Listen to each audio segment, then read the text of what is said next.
You ask Tiger to solve. This deals with linear equations with one unknown. The final result is k equals 1. Let's solve it step by step. Group all k terms on the left side of the equation. Subtract k from both sides. Simplify the arithmetic.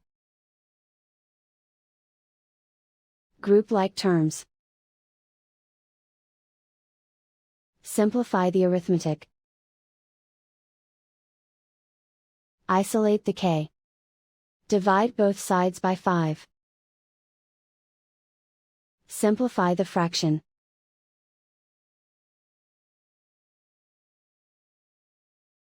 And so the final result is k equals 1.